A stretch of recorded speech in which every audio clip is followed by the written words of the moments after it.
The Air Force recently announced that the OA-1K light attack aircraft has been named the Sky Warden II. This multi-role, propeller-driven attack aircraft is derived from an agricultural aircraft platform. At a time when jet aircraft and drones dominate the battlefield, why has the U.S. military chosen to go against the trend and equip itself with a propeller-driven attack aircraft reminiscent of World War II? When hearing the name Sky Warden, someone might recall the A-1 Skyraider attack aircraft, which saw extensive use during the Vietnam War. This propeller-driven attack aircraft, developed at the end of World War II, was equipped with 15 hardpoints and boasted formidable firepower.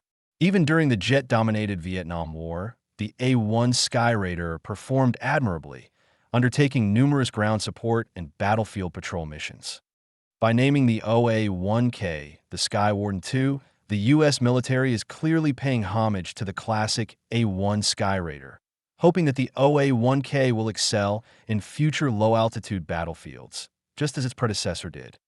The OA-1K is the product of the armed Overwatch program led by the U.S. Special Operations Command. It was jointly developed by Air Tractor and L3Harris Technologies, based on the Air Tractor 802U agricultural sprayer aircraft. The aircraft is 11.43 meters long, with an 18.04 meter wingspan and a height of 3.414 meters. It has an empty weight of approximately 3.7 tons and a takeoff weight of 7.25 tons. Powered by a Pratt & Whitney turboprop engine with a maximum output of 1,600 horsepower, the OA-1K has a maximum level flight speed of 394 kilometers per hour, a range of 2,963 kilometers, and a service ceiling of 7,620 meters. It has a landing roll distance of just 370 meters and is highly adaptable to various runways, capable of taking off and landing on improvised airstrips, hard-packed surfaces, riverbeds, and even relatively flat desert terrain.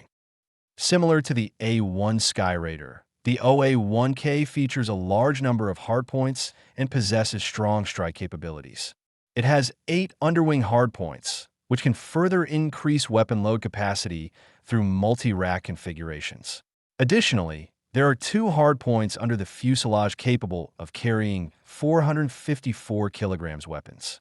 The aircraft is equipped with an L3 Wescam MX 15D electro-optical turret beneath the nose, integrating infrared, visible light, and laser designation sensors. It can carry laser-guided bombs, rockets, gun pods, and Hellfire missiles. Operating primarily at low altitudes, the OA-1K faces threats from various anti-aircraft machine guns, small-caliber anti-aircraft artillery, and man-portable air defense systems.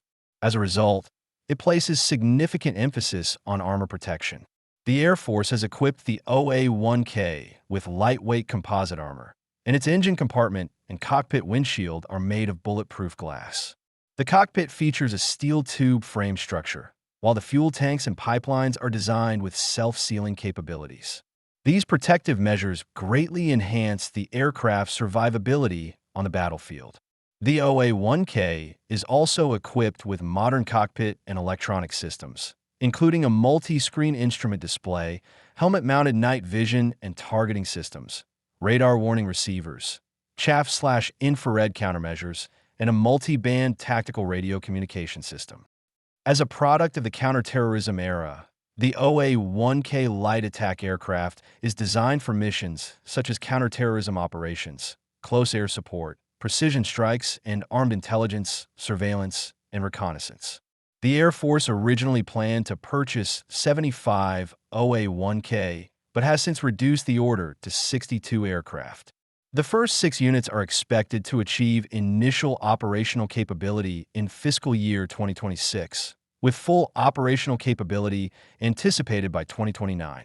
Within the Air Force's operational framework, the OA-1K will primarily be deployed in low-intensity conflicts and counterterrorism operations in regions such as Africa and the Americas. It is intended to replace the aging U-28 Draco attack aircraft, which is set to retire. While the OA-1K has a relatively slow flight speed, it is well suited for operations against adversaries with weak air defense capabilities. With its superior reconnaissance abilities and robust ground attack capabilities, is highly effective in low-intensity conflict environments. Compared to unmanned combat drones and manned jet fighters, the OA-1K most significant advantage lies in its low operating cost and rugged durability. It costs only $500 per flight hour, whereas the A-10 attack aircraft costs between $15,000 and $20,000 per hour. The MQ-9 Reaper drone costs between $4,000 and $5,000 per hour, and the F-16 fighter costs a staggering $25,000 to $30,000 per hour. Even though the OA-1K has many advantages, its combat capabilities are increasingly at odds with strategic needs as the U.S. shifts from counterterrorism to great power competition. Additionally, its surprisingly high price has fueled growing controversy.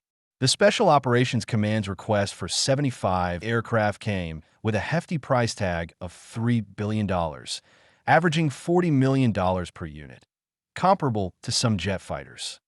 The Government Accountability Office has questioned this high cost, stating that the Air Force Special Operations Command study, which justified the need for 75 aircraft, relied on unverified assumptions and failed to demonstrate that such a large fleet was reasonable.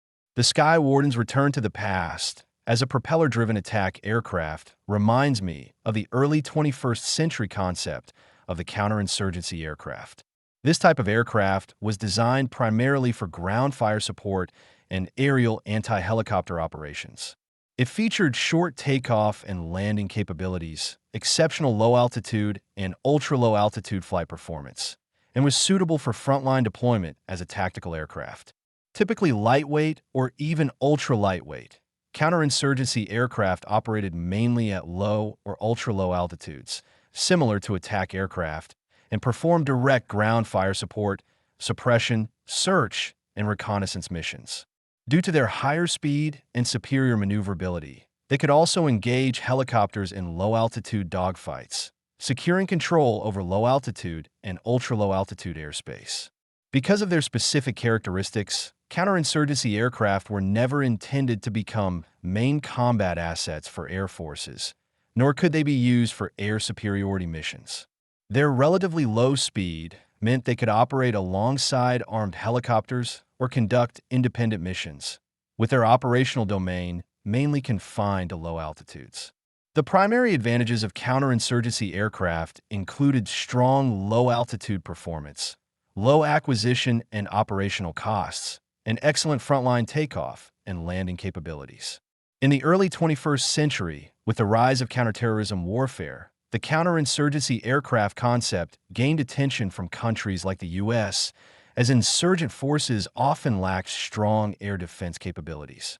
These aircraft, capable of prolonged low-altitude operations at minimal cost, were well suited for counterinsurgency missions.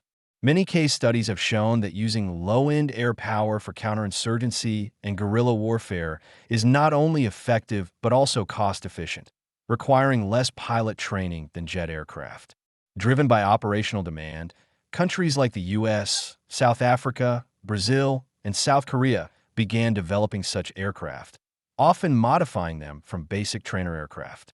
The most well-known example is the A-29 Super Tucano light attack aircraft, which has been adopted by countries such as Portugal, Uruguay, the Philippines, and Iraq. These aircraft can serve as both trainers and, in emergencies, as attack aircraft for low-intensity combat missions, maximizing resource utilization.